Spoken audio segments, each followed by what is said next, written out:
And there we are. Gosh, Steve, 2 minutes. 2 minutes after 6 o'clock. People were panicking. We don't have you today.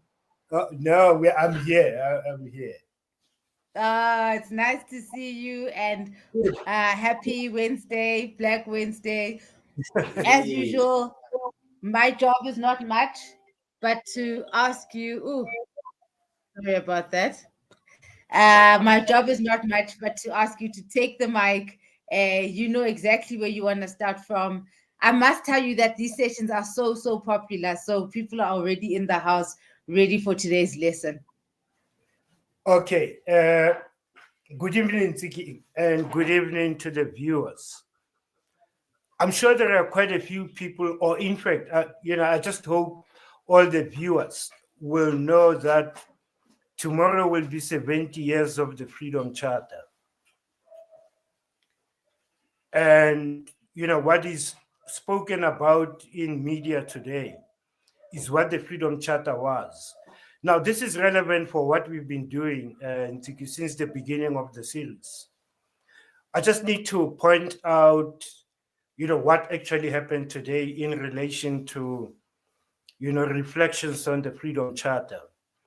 I was actually asked to be part of the panel that was going to discuss the Freedom Charter. And this actually happened at Power FM Studios. I'm not too sure. Maybe some of the people would have listened, to the show today. But one thing that is quite relevant to what we are doing is the fact that yet again, the issue of the Black radical tradition would have actually come to the fore. The issue here is that discussing the Freedom Charter, the idea would have been to be as objective, about what its achievements would have been and whether it would have been a kind of, an ideal document, to adopt for a vision of the future. Now, the reason why that becomes relevant for today, is that my presentation was actually, and I might as well just make a few remarks about this. This is a period that we haven't touched on because when we started talking, in fact, it was the Sharpeville massacre that we spoke about. So we hardly ever had an opportunity, to go back earlier and see how the Black radical tradition manifested itself in mass mobilization. I know I'm using these terms and I'm using them quite deliberately because unless you frame what you're saying in these terms, it won't make sense. I just want the viewers to understand, that anti-colonial struggles, would have taken different forms at different times.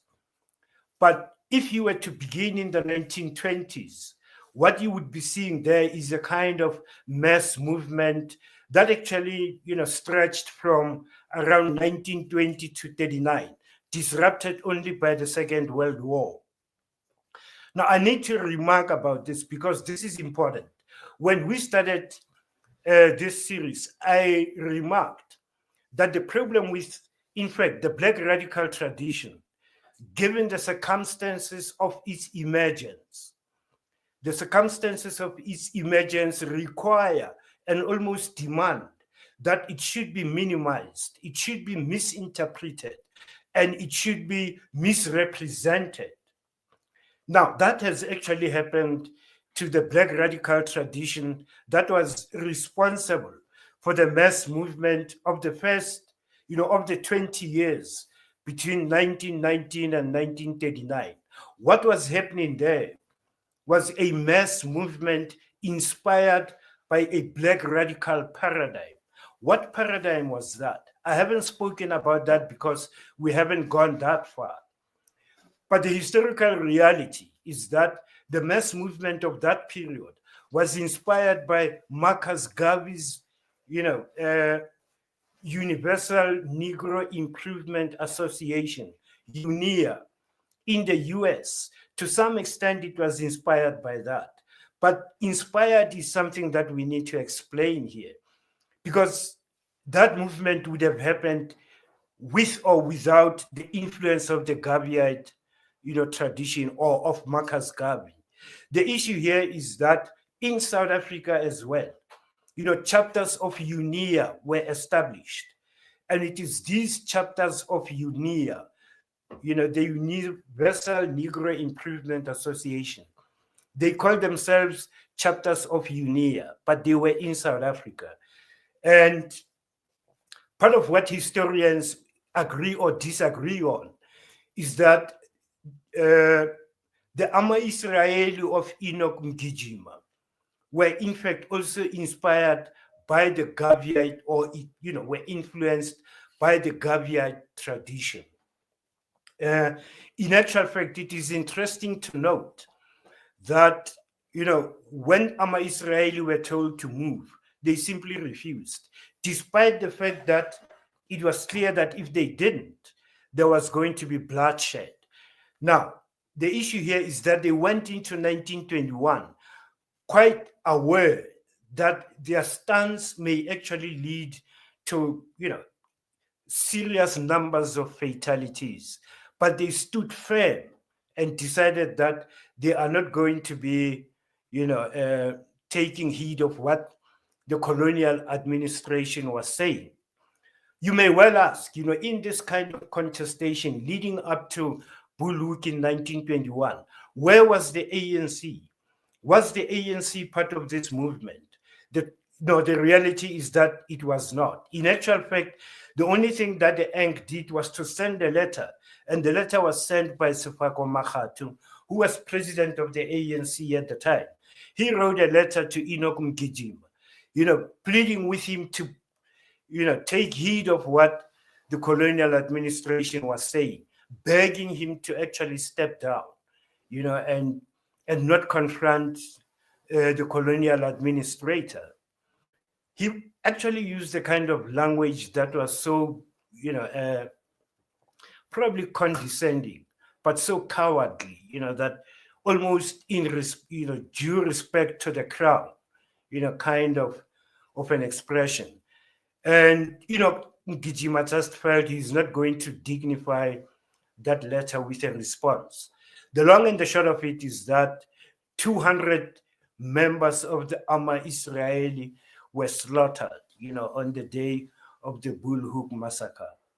And that's how the massacre ended. But in addition to that, there was a trial, in which Enoch and his brother were actually, standing accused. And I think the brother actually was sentenced to 5 years, which he served in a prison in Kimberley.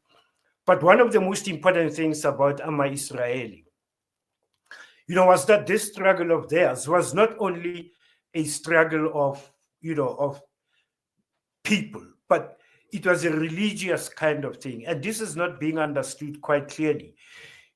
We can actually take this from the Nongauze thing, where divinity enters real political contestations, which is pretty much what happened, in 1856. So by 1922, it's only about 70 years later. And politics has not shifted very much, from fusing a kind of divinity, with real political activism, which is pretty much what was happening at this time. So after the Bulhoek incident, or the Bulhoek massacre, because that's what it was, you begin to have a proliferation of localized mass movements, which are also geared towards the same thing. The reason why I'm bringing this up is because that would be the first manifestation of a Black radical response. That is Steve. Yeah. Can I take you back a little bit, right? Yeah. Because I've been trying to understand. Like now you're talking about Israeli Ndonton, Ama Israeli, and then how is there a black version of Ama Israeli, and then the white version is Jews, or what's happening with what is why Konama Israeli now, and now there's this war in Israel? Is this connected? Ntiki, to answer that question, and I'm going to be, very frank here. I think this is an issue, that would need, a whole separate discussion. And I'm going to suggest here that at some point, we are going to get to a point where that actually becomes quite important to look at. And I will suggest that Ndademulora can actually take, that responsibility and actually show how, particularly in the early 20th century, how the independent churches were themselves vehicles of anti-colonial struggles, because people tend to think, that independent churches were just, plainly Christian. But there's a great deal of political, kind of content, that goes into the practices of independent churches. At some point, you would have heard, the African Methodist Episcopal Church, being considered to be a kind of a conduit, a political conduit in a sense, but also because, the one way of actually getting people, to be organized into a mess, the church at the time was the most convenient, kind of institution to use. So, but maybe just briefly, Ama Israeli, the tendency is to see Ama Israeli as purely a religious sect. But yet again, and I don't think there's anybody else other than me, who makes this argument that essentially they were constructed around, a religious kind of, of tradition. But confronted with everyday, life experiences, we can never, separate their religiosity from their confrontation with with the colonial state and colonial imposition. But when they, in fact, the line that I often use to explain this, and maybe if I say it a little slower, it will capture the essence of what I'm talking about. I often argue that Ama Israeli were men and women acting as divine agents in a quest for the reclamation of life. And this is where they confront the colonial state. It becomes a quest for the reclamation of life, but they are acting as divine agents. And this is, to do what? They are acting as divine agents in a quest for the reclamation of life from the spoilage of human degradation. Now, that actually captures the fact that you are talking about people who, while they are dealing with hard material conditions, they are at the same time being driven by a divine, kind of intervention, if you like. So, Ama Israeli is only a label. And I'm a little skeptical about seeing them as a religious sect. I would rather see them as a kind of a community, which has actually absorbed a kind of a religious paradigm. And that is how I would characterize them. They are a community. And, the fact that they have adopted Ama Israeli, it most certainly has to do with the idea. It also has to do with the idea of, of seeing Ethiopia as, as the site of salvation. In the 1880s and 1890s, Ethiopia was at the center of the independent, churches. And the idea here was that, you can actually link the Jews and, Black people in that sense. But it's a convoluted, kind of thing that will need the Demolora to spend an hour on. I would rather not, venture into it. But it is important to understand that even the other movements that emerged after Ama Israeli were also, in some ways influenced by the church. Prophetess Nonteta, for instance, would be the next movement. She led that movement too. And also it was a mass movement in a sense. But the most enduring movement of this period was actually called the Wellingtonian movement. And it lasted until 1939, when all the leadership was taken into custody. and they were put on trial and they were given jail sentences. That led to the end of the movement, but the war also exacerbated that. It disrupted the movement completely. So what they emerge as in the aftermath of the war, it takes only 3 years and then apartheid is instituted. So we will come back, that would be the first phase, of a black radical movement in the early 20th century. During this period, the ANC is defunct, it is moribund, it is doing absolutely nothing. It is waiting for A.B. Kuma to emerge in 1940 and attempt to transform it into a mass movement. Now, let me stop here and say this is the argument that I presented today, when we discussed the Freedom Charter. And I'm saying this is the period I never touched on, since we started the series, because, the opportunity never arose that we should actually focus on it. But then beyond the war, we go into the 50s. We've touched the 50s. And I think I spent a great deal of time showing that from 1950 to 1959, the ANC had an opportunity to become a mass movement. I demonstrated that the 1949 program of action was meant to launch the ANC as a mass movement and as a more radical movement in the 1950s. But I did actually give, the 4 campaigns that the ANC undertook in the 1950s. And I showed that each one of those campaigns was a betrayal of the program of action. While the program of action was meant to radicalize the ANC and turn it into a mass movement. But throughout the 1950s, the ANC betrayed the program of action. And why did they do so? It had to do with the encroachment of non-Africans into the ANC's leadership. The Defiance campaign was watered down completely. It was reduced from what it was intended to be, a mass insurrection, because non-Africans were uncomfortable with it. They put pressure, on the ANC to water it down into what it became was in fact satyagraha. Steve, Ah, sorry. Can you unpack the Defiance, explain the Defiance campaign to the youth who don't know what that is? okay.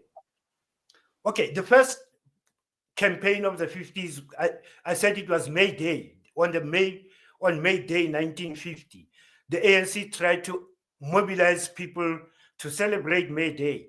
Africanists who were members of the ANC Youth League, who were Africanist and radical, were against it. So they sabotaged, that campaign. I talked about it the last time.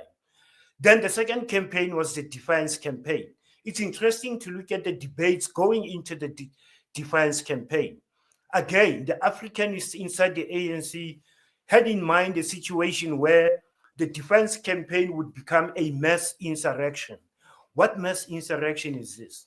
Black people were going to actually overwhelm the city in Johannesburg, in Port Elizabeth, in Durban, and defy apartheid laws. But they were going to do this overwhelmingly in numbers.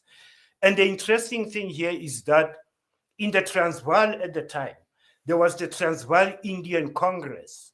And by 1952, the Transvaal Indian Congress and the Natal Indian Congress were already in an alliance with the ANC. They had actually formed a kind of political cooperation between the Transvaal Indian Congress, Natal Indian Congress, and the ANC. Now, a descendant of Gandhi, of Mahatma Gandhi, was very much uncomfortable about the upcoming insurrection. And what he insisted upon was that Indian people should not participate in this thing, because what it would do is to jeopardize their position in relation to white society. Because, and he went about saying, these people, like black people, behave like little children. I was giving them sweets the other day. He was saying very nasty things. But the idea here is that you had a situation where the Transvaal Indian Congress, the Natal Indian Congress were uncomfortable about mass insurrection of the Defiance campaign. So they wanted to water it down, and they succeeded.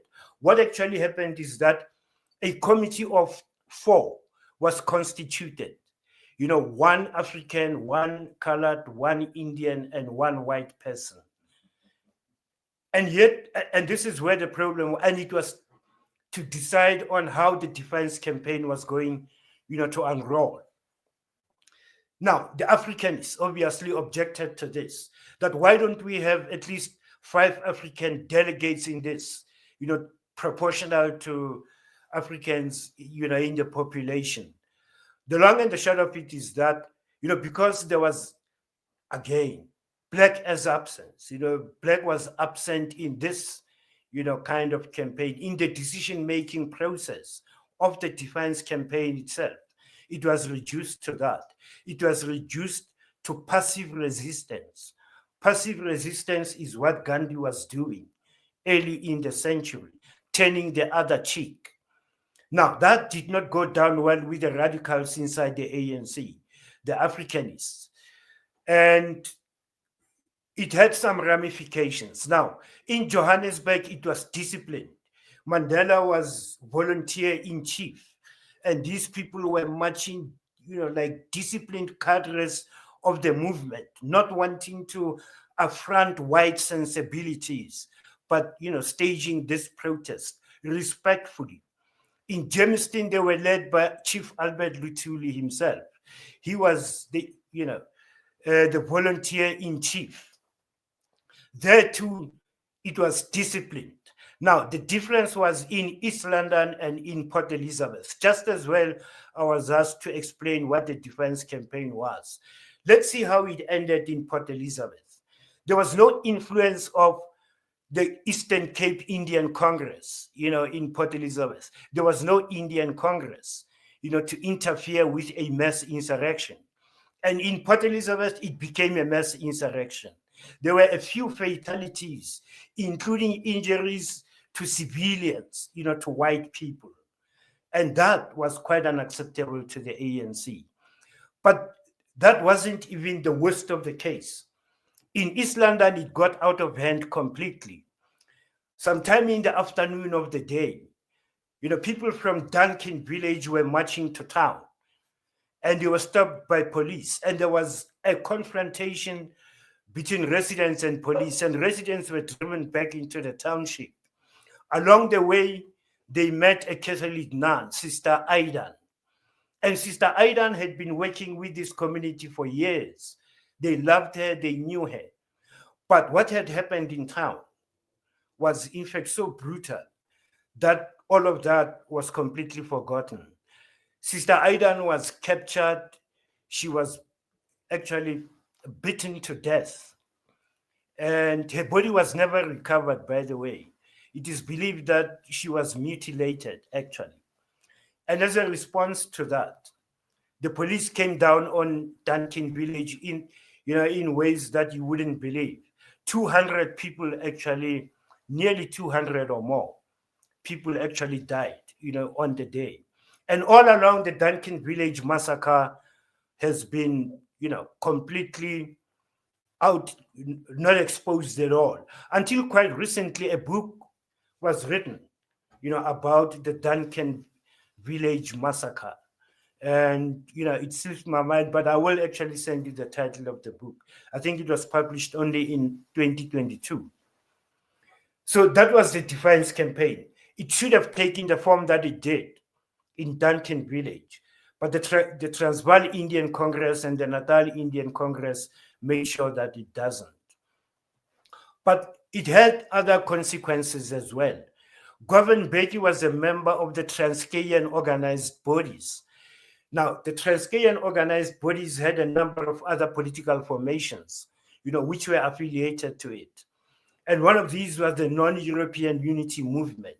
It was led by I.B. Tabata. Now, these are the people who were completely disenchanted with the ANC's handling of the Defiance campaign. And Govan Beki was, in fact, the president of the Transkeian organized bodies at the time. They had a meeting after the defiance campaign. And they actually asked Govan Bedi to step down. And this is explained in his biography by Colin Bundy, that he was actually asked to step down because the ANC were quote unquote cowards. Now, that's the defiance campaign. And the ANC failed to mobilize the masses there. So this notion that it was a mass movement in the 50s is not actually true, because whatever was a mass movement in the 50s would also be black radical. It goes without saying. If you are if you are a mass movement, you appeal to black masses, you are therefore black radical, which the ENC wasn't. There are two other campaigns I discussed in the past. The Bantu education, anti-Bantu education campaign, it failed. It failed precisely because the ANC was not rooted in the masses. And for that, they have no excuse at all. Because the mass movement of the 1920s, among other things that it did, was to establish independent schools. So these communities were very much, knowledgeable about establishing and running independent schools. But because they were not connected to the ANC, the anti-Bantu education campaign failed within weeks of having started. That was another indication of the ENC not being rooted, within the masses. The final one was, in fact, the destruction of Sophia Town. The importance of Sophia Town is that it was one of the last vestiges of African property ownership in the urban areas. This is something, you should have defended with your body and soul and everything else. But the ENC failed dismally, to organize people to stop the destruction of Sophia Town and the relocation of the communities in Meadowlands and in Deep Kloof. That was an abject failure. But before we round off the 50s, here is my last comment on the Women's March of 1956. The Women's March of 1956 is most talked about. But I often tell, people that there was a particular demographic that was conspicuous by its absence, in the 1956 March. And who are these? These are the beer brewing, bare-breasted Basotho women. This is a cohort that was never a part of the 1956 Women's March. And yet in every other campaign in the 1940s and 50s, Basotho women were very much in evidence. Now that actually shows, and people ask, why were they not participating in this? The answer is that, the leadership, there were a few black women who were there, but the leadership was, you had Helen Joseph, you had, quite a few other white women. So the sense here was that in actual fact, this is a mass movement of, of white people. It is them who actually organized this. But then finally, if you think about it, it's not the ANC that is at the center of the mass movement of the 1950s and its most recognizable, kind of campaign, and that is the Sharpeville massacre. It actually was carried out by the PAC. If that in itself is evidence of the fact that the ANC was not connected to the masses. This is the argument I was presenting today. But at the end of the day, everybody else was convinced that the Freedom Charter was the document of the masses. The reason for this, for all of this, Ntiki, is that the Black radical tradition has a problem. The very circumstances of its emergence require and demand that it should be minimized and that it should be misinterpreted and it should be forgotten about. Which is why I struggle so much to explain that it existed, to explain that at some point it was the only paradigm available to Black people to make sense of the colonial imposition, as well as to make sense of how to respond to it. And these are, during the 30 years when the ANC was actually moribund. Now, I don't know if I've answered that question, quite fully. But if there are any follow-ups, I will be able to deal with that. Okay. Oh, you are. Maybe just a bit. But Guys. am I still coming through clearly? I mean, Clearly, we are listening to you. You were saying that we're wrapping up the 50s, and then we were hearing you to what's next then. yes. And while I was at Power again, this is maybe just 2 minutes. I happened to be talking to Denzel Taylor. He used to host Power Perspective, at night, and we talked about a few things. And I mentioned Black Wednesday, and that this is an ongoing series. And I said to him, by the way, you remember what Black Wednesday is? He said, yeah, by the way, that was an event about the media.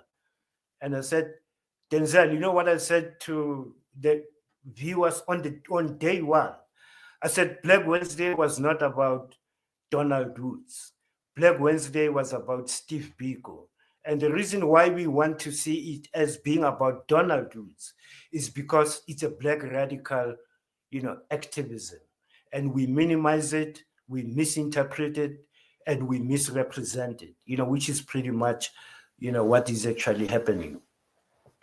So, but where are we now? Again, we go back to our timeline, and we are at 1984. We are trying to explain, what is it that brings about the Nkomati Accord.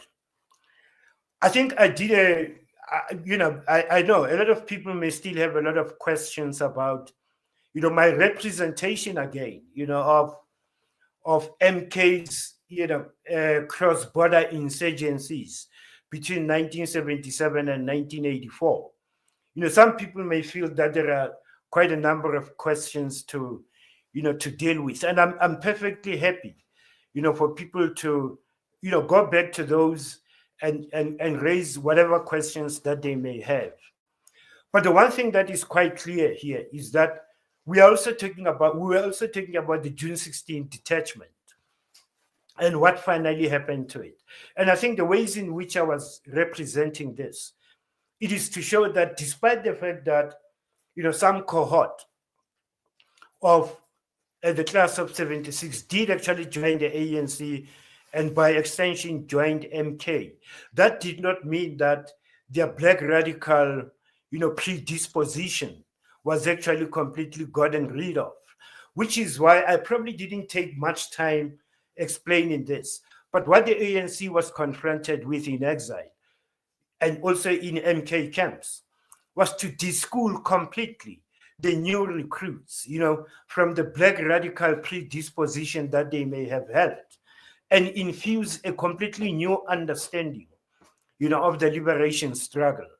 And that was going to be a mountain to climb. But it may well be, that whether they played along or they were really converted to the new kind of ideology is something that we can only speculate about. But it is when they actually go into action that one does get a sense, that the black radical, kind of predisposition may have played itself out. And I think I did try to show that although in the Koch Street shooting, Monty Mutlong's action may have been spontaneous, but it may well have been the result of, an inherent predisposition to do what he did. The Silverton siege too, and I think I did point out that a great deal still needs to be done. And I said the problem with it is that, the Pretoria News is actually the archive. And you really need to penetrate the archives to get a minute by minute account of what actually happened. But I do think that a case still can be made, that, a black radical predisposition may actually account for the death of the two white civilians, who died, during the siege. Now, and this happened in 1980. Then I went on to talk about, MK activities, which are well documented, in Soweto, in Pretoria, and particularly in the Northern Transvaal. I mentioned Teteleli Mncube and the group of 10 that included him, who operated for an extended period of time in the Northern Transvaal.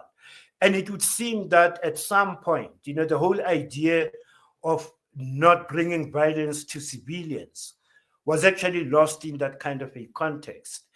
And it would seem that the kill the Boer, kill the farmer, kind of understanding came through at that point, which may have actually made a huge impression on Peter Mokaba. And that's understandable, that he would have been, almost, the representation, of that kind of a thinking.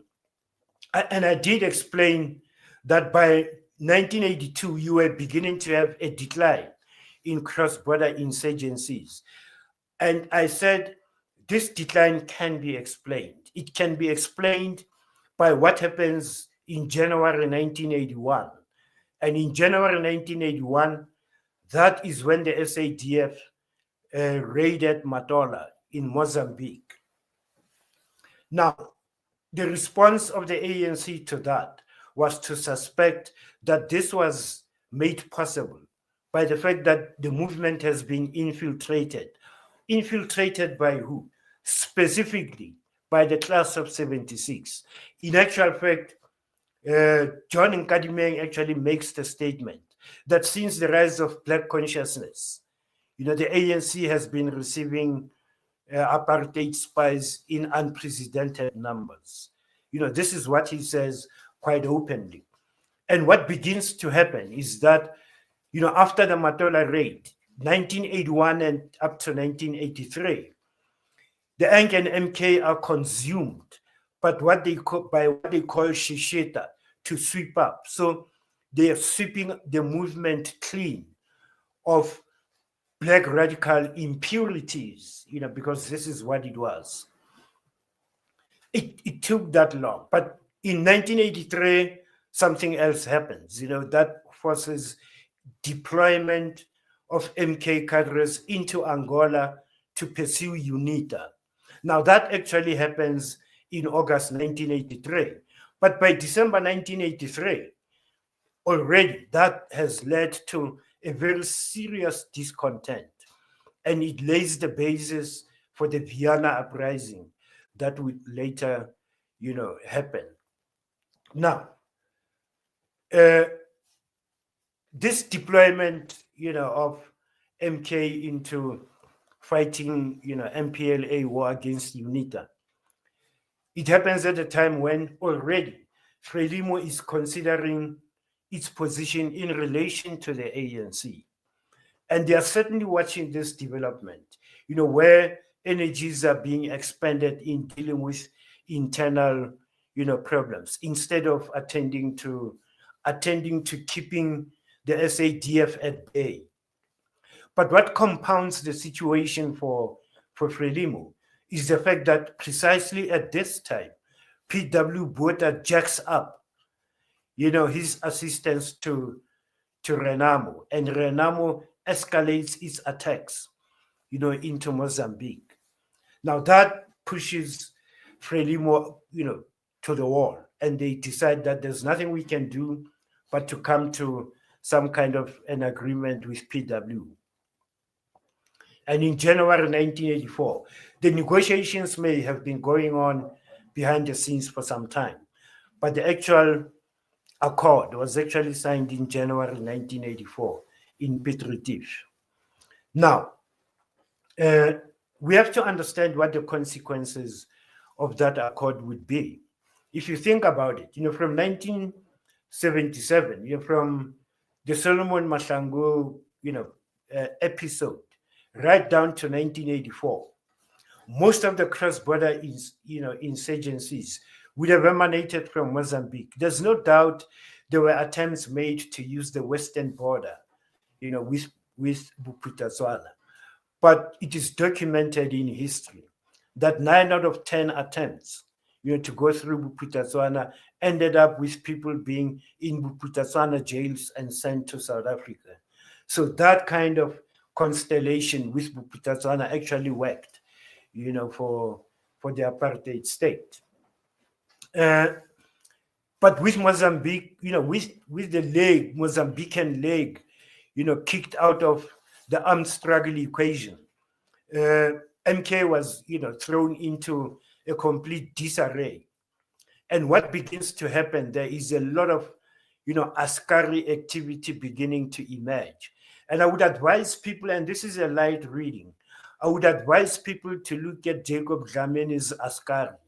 He writes about, the rise of the Askari, and I'm sure people will remember Almont Nofomela and Joe Mamasela, from the TRC, because those are the Askaris, who were actually particularly responsible for atrocities against activists. These are the guys who were responsible for the brutal killing of Mxenge as well, and they committed all other atrocities. They were based in Flag Plus, working with Eugene de Kock.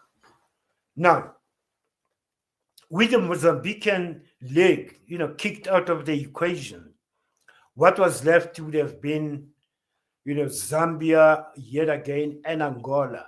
And that's where, the pendulum was shifting in 1985 and 1986.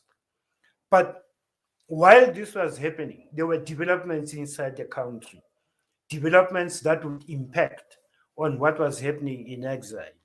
The 3rd of September 1984 happened in the Vaal. And in the first 3 months, between September and December, it may not have directly impacted on the exile mission. But, going into the mid 1985 up to the end and into 1986, quite a good number of young people were forced to leave. And most would have gone to Swaziland, to Mozambique through Swaziland, and that actually happened. Still, Bophuthatswana would have, Botswana would have been a little unsafe, but I'm sure that, there would have been a cohort that would have chosen that route. But also by this time, if it was possible to do so, Zimbabwe was also open, and people could then move into Zimbabwe using any other route that they could.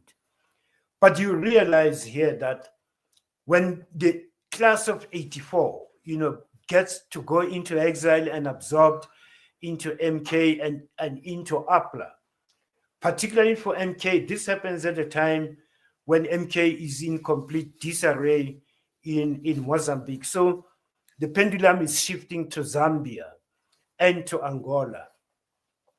And by 1987, there was a need to actually restructure what was actually called the security establishment or the Security Council inside MK.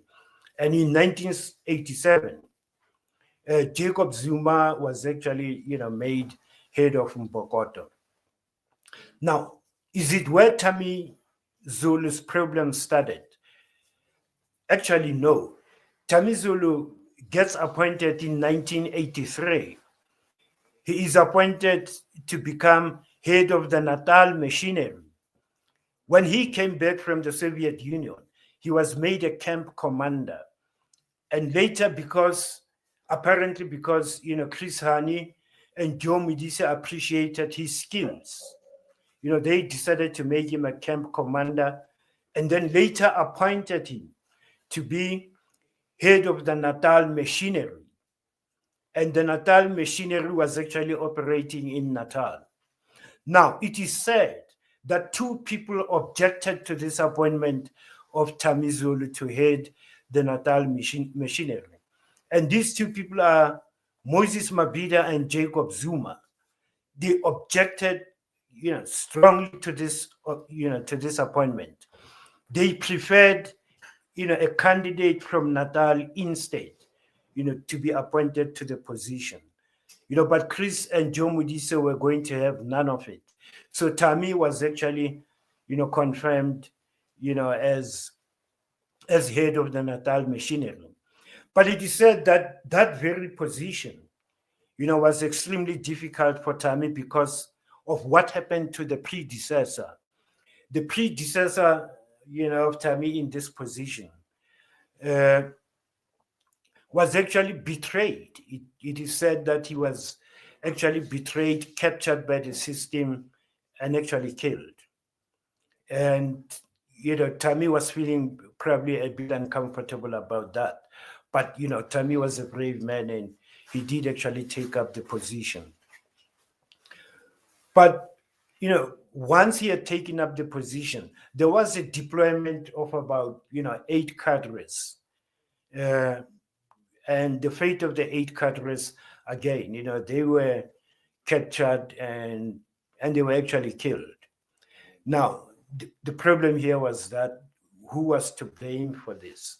And the fingers once again pointed at Thami Zulu, that Thami Zulu was actually an apartheid spy. So I think around October 1989, he was actually taken into detention in Zambia, and he spent about 17 months in detention. And at some point while he was, in detention, his father went to visit because he had heard, that Thami had been taken into detention, and the person who facilitated all this was Reverend Chikani. He facilitated uh, Thami Zulu's visit to Zambia, and I think during the first visit, Thami's father was able to see him, and then he came back to South Africa. But seeing that Thami was not being released, uh, they were concerned about what was going to happen to him. And sometime early in 1990, after 17 months in detention, Thami was actually released. And he only lived for 4 days after the release and he passed on. Now, a lot of questions were raised about what the causes of death were, but it became quite clear, when the post-mortem came in and the autopsy, that he was actually poisoned. And the poison was actually administered, in the beer that he was drinking. And, it was clear that that process started 4 days earlier. So the reality here is that, there is something that was quite, unsettling about the ways in which he died. The Square Commission was instituted to investigate this. They did actually investigate this, and a lot of people seem to think that the report was a whitewash, but at least the report does make one point. Well, it investigated a lot of these atrocities that were committed, but at least in the case of Thami, it made the remark that certainly in his case, there's some kind of accountability is actually required. That, in fact, it was actually a murder. You know, and that would be, the end of the story. But what is quite clear here is that Thami came from Soweto, and again, this is what the historians would have thought about this. Thami came from Soweto, and there's a suspicion that the fact that he came from Soweto meant that he couldn't actually lead the Natal command. But this is surprising. I mean, you wouldn't expect, a kind of a tribalism inside, in the external mission. What do we expect is a movement that is made up of, well-heeled intellectuals. We are here talking about Marxist Leninists, people, who see things in scientific terms. And yet there's a suspicion that there was a very strong, tribal kind of, identity here that was at play. And it is for that reason that, Thami was actually, consigned to his demise in that way. But the period 1981 to 84, has to be remembered as one in which the ANC really went, full throttle, in dealing with what it believed to have been the influences of the Black radical tradition inside the ANC. And they were determined to deal with it and deal with it for once and for all. Thami was not the only casualty here. Following the Vienna uprising, some people were fingered as having been responsible for it, and they had to face the firing squad. So we do have a few people who were lined up against the wall, and they were executed for their participation in the Vienna uprising on the understanding or on the suspicion that they were black radicals. But you don't say that. You say they were apartheid spies, but essentially, as John Nkadimeng had said, they were actually black radicals who were not welcomed inside the movement. Now, that's the issue about the black radical tradition. It faced that kind of systematic assault in exile, within the ANC's, external mission. In actual fact, before 1970, before the class of 76, between Morogoro in 1969 and 1975, the ANC once again invested a great deal of energies, dealing with Africanists inside the ANC, Africanists as in black radical, activists inside the ANC. And who were these? They were the Gang of Eight. And in 1975, they expelled the Gang of Eight. So when they did that, that was the last trace of black radicalism in the ANC in exile. So black radicalism was subjected to a twin-pronged attack, after the 1970s movement. It was an attack in exile by the ANC, and inside the ANC ranks, it was dealt with effectively, and it died never to rise up again. And what we were talking about, now that's as far as it goes with the external mission. That's the face of the black radical predisposition, in the class of 76. That's how it was dealt with in exile by the ANC. But of course, you don't expect the PAC to have done the same.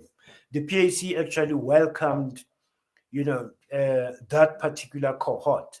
It is interesting that the last president of the Soweto Student Representative Council, Trafomo Sono, actually joined the PAC and finally joined APLA. So it would be wrong to say that, the PAC was hostile, to the black radical tradition of the black consciousness movement. But the ANC was most definitely, hostile to black radicalism. And that's how black radicalism ended inside the ANC. But what happened to black radicalism inside South Africa? That's what we have been all about. We started the center of, the systematic assault on black radicalism inside the country is P.W. Botha. And that's what we are talking about. So in a sense, I want viewers to understand that Steve Biko's philosophy, which is the black radical philosophy, it would have endured into the 1980s. It did not. It did not precisely because P.W. Botha, went on what we refer to as a massive social engineering program, that would actually reimagine institutionally the public sphere. But what would be the objective of this? And the objective is hardly ever spoken about, but I'm going to state it once again.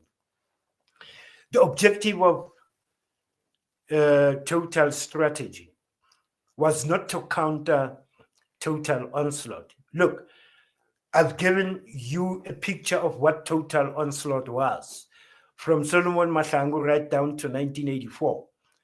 And you can see that P.W. Botha actually commented that that part of total strategy was done. And he said it may not be perfect, but it worked.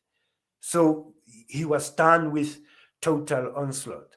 But let's see how he dealt, with the black radical tradition. Because inside South Africa, that is what P.W. Botha had to deal with. He had to deal with a black radical tradition in anticipation of another mass movement that may emerge. And what he actually, wanted to do is to make sure that when that happens, that movement is not inspired by the Swart Gevaar. It may rather be a movement that is inspired by the Rooi Gevaar rather than the Swart Gevaar. He can deal with the Rooi Gevaar. Nkomati Accord is, evidence of how P.W. Botha dealt with the Rooi Gevaar for once and for all. And that was the end of it. What he had to deal with inside the country was the Swart Gevaar.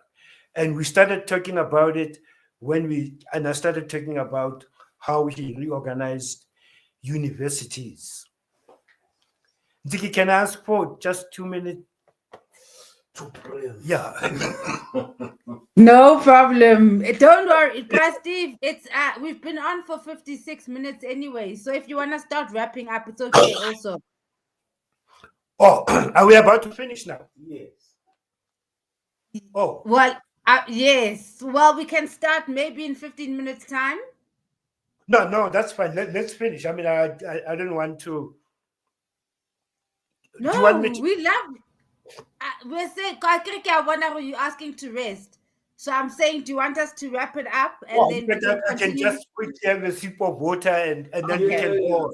Yes. We can go All right. on. Okay, but while all right. Oh, while you have a sip of water, let me remind the audience that tomorrow the University of Limpopo is having a session on the Freedom Charter, and that's where you can find Steve will be on that panel as well.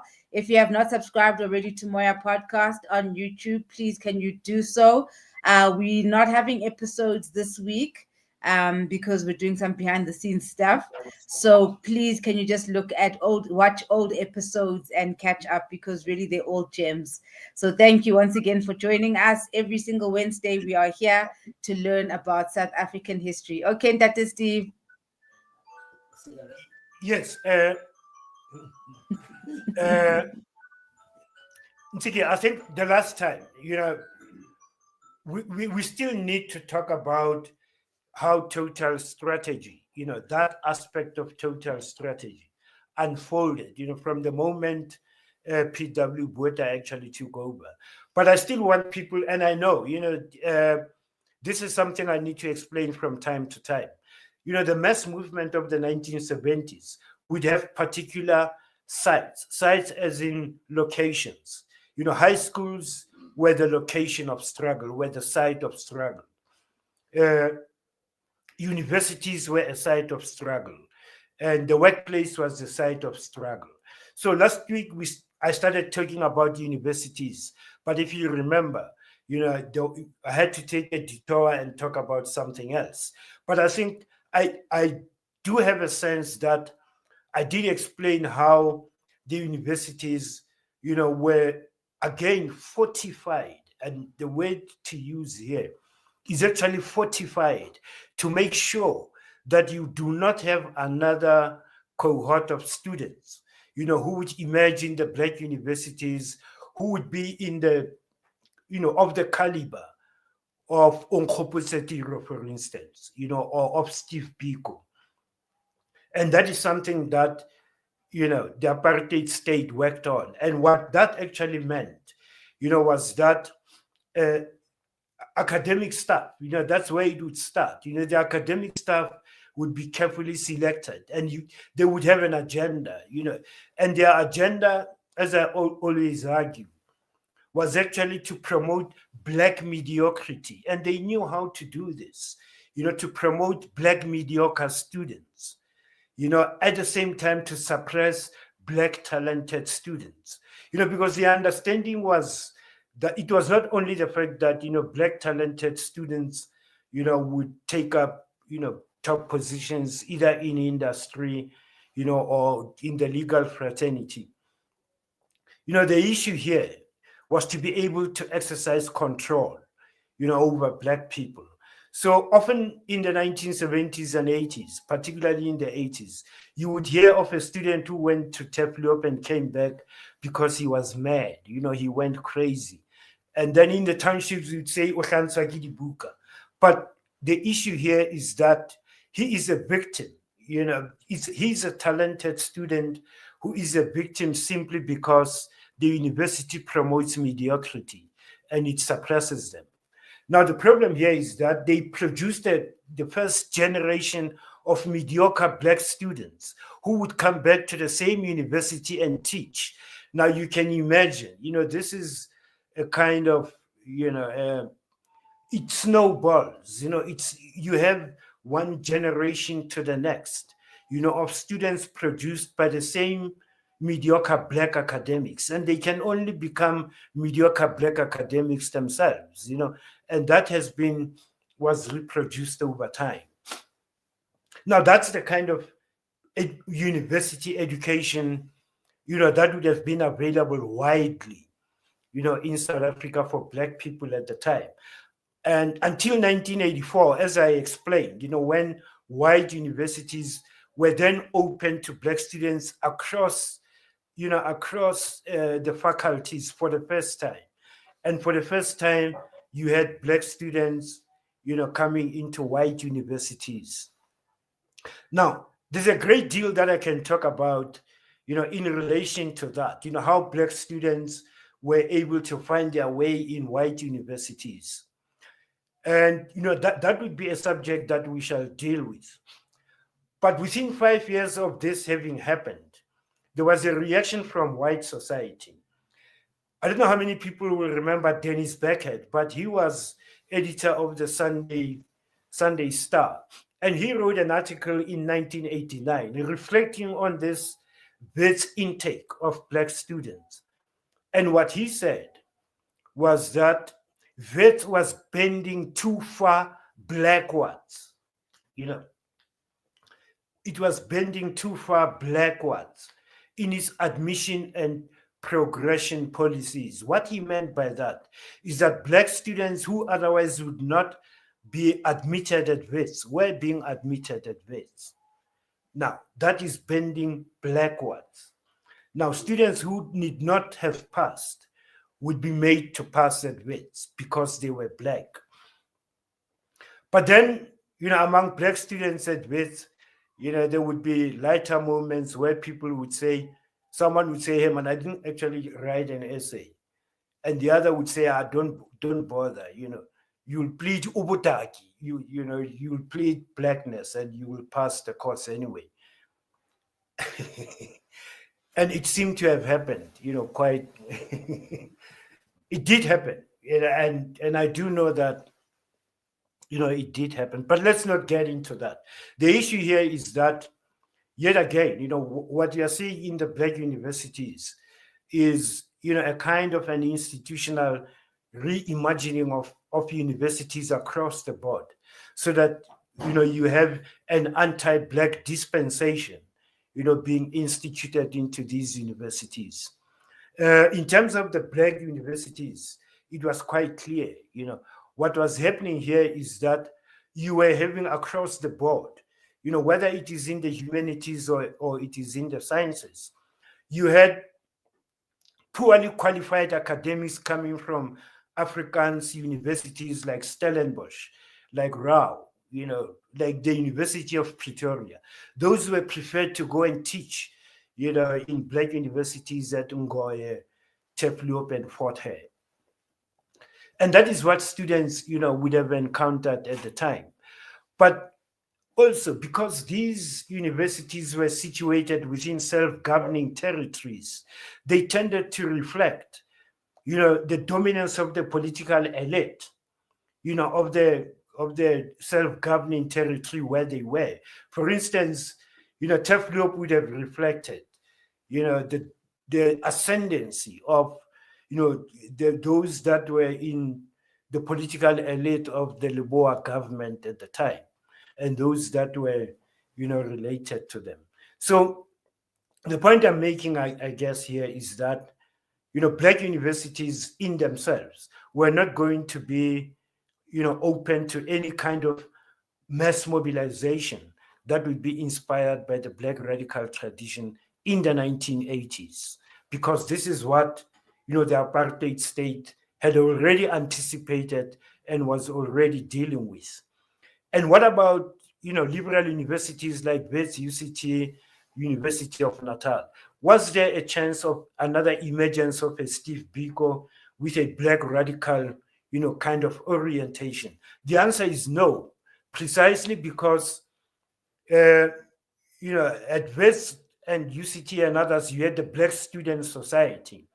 And the Black Student Society was already molded, into the political tradition of the Freedom Charter.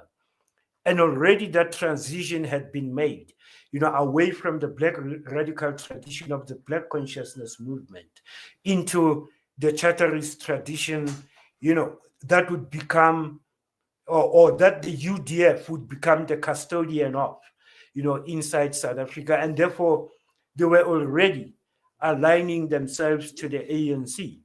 So the student movement of the 1980s, in the liberal universities, were themselves not, were themselves schooled in the tradition of undermining the black radical tradition, of being hostile to it, of being critical of it.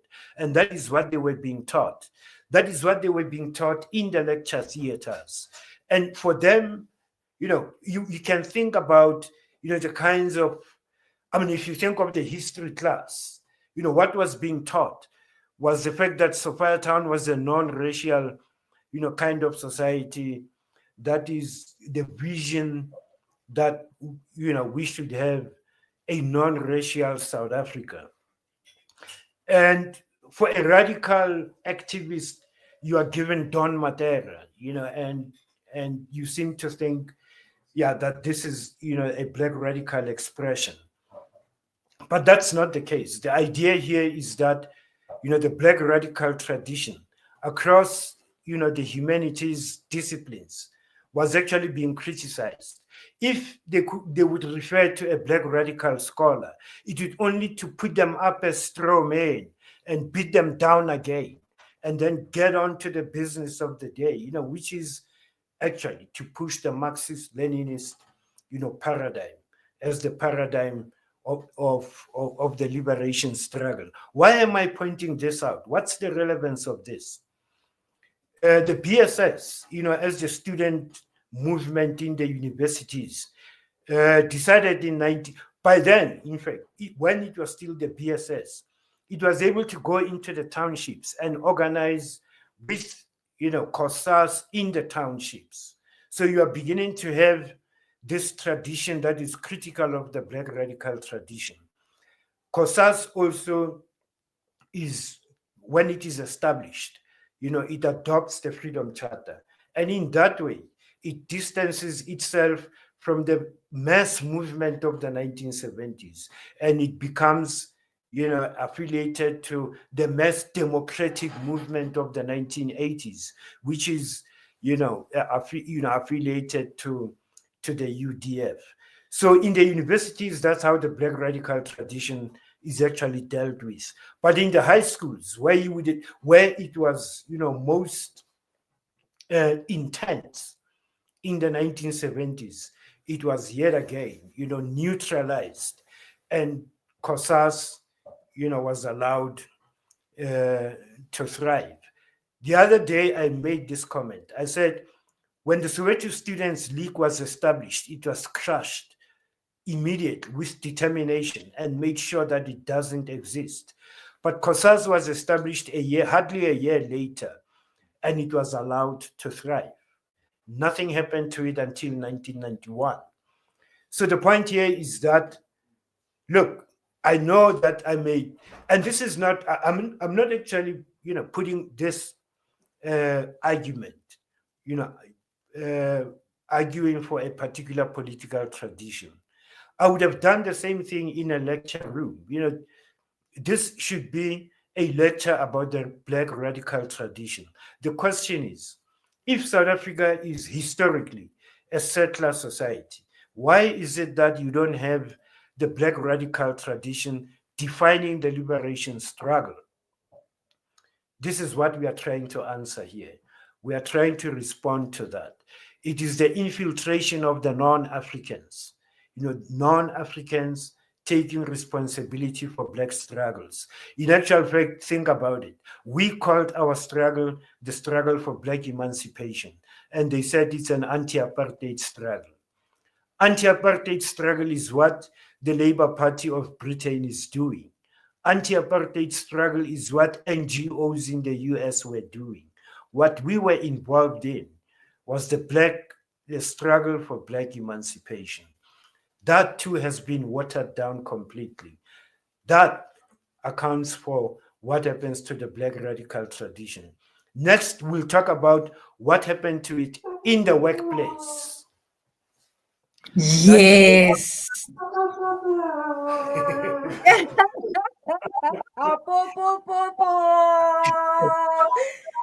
We do need to, because our Black professionals are really struggling in those racist spaces. So obviously it's coming from a culture, ne? Black professionals, yes, yeah. You're saying they're struggling, yes. Once again, there's a point. I know this is going to be sensitive, but there's a time when we are going to have to talk about, the destructive, impact, of the Black universities, particularly, in the past 40 years, if you like, if we can freeze it to that and talk about That that. is, Steve, even before that, you know that the other day we had a Moya episode with Ndate Khafela Makgokgodi, and he's busy researching the history of Wits University. If you knew the history of Wits University, you would just die. Do you know that they even used to trade in the bones of Abantu Abamnyama? It was a trade. The professors go Wits would phone, go Europe. But I've got a nice Bantu specimen here. I can give it to you for this much. Wits University. There's an episode on Moya. Please go watch the Khafela Makgokgodi episode. In fact, he comes from my neck of the woods. I actually know him. Great man. Yo, Odin said he's scooping that episode. Please go check that out. I'll certainly look it up. And if you think about it, I mean, Wits is actually celebrated today, for its, what do they call it? Origins, Human Origins Center. The Human Origins Center at Wits. What Tobias? Professor Tobias. Yes. Yeah, night a cop sa motho montsho I kenye ka mo pitseng I phore nama ya teng it falls off a tlo thola the skeleton. Hey, ka le bolela. Yeah, no, I will look it up for sure. I will Please look it up. It's a lot.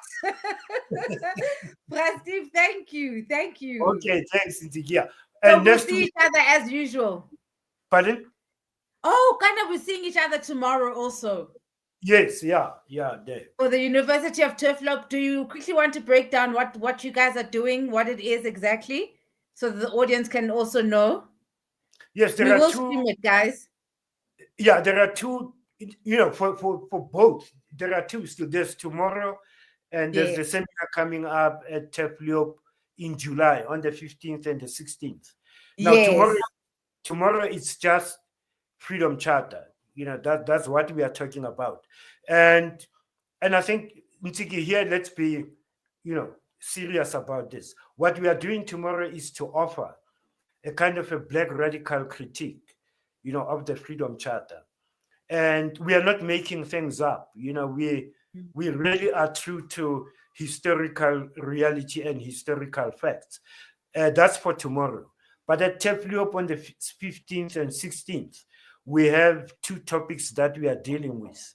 An academic, Aisha, will be dealing with the Freedom Charter, but I will be looking at, 40 years of states of emergency. But what that actually is PW Bota. So, I'll be talking PW Bota therefore.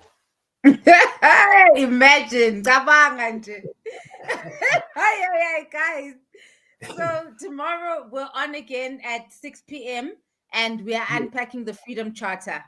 Yes. Okay. Thank you. Thank you, Dada Steve. Thanks, Thank you to everybody who joined. It's always so nice. We'll see you guys again next week, Wednesday. Remember to subscribe to the Moya podcast, please, guys. We've got the best content. Amaku. Thank you, Steve. Hey, It's always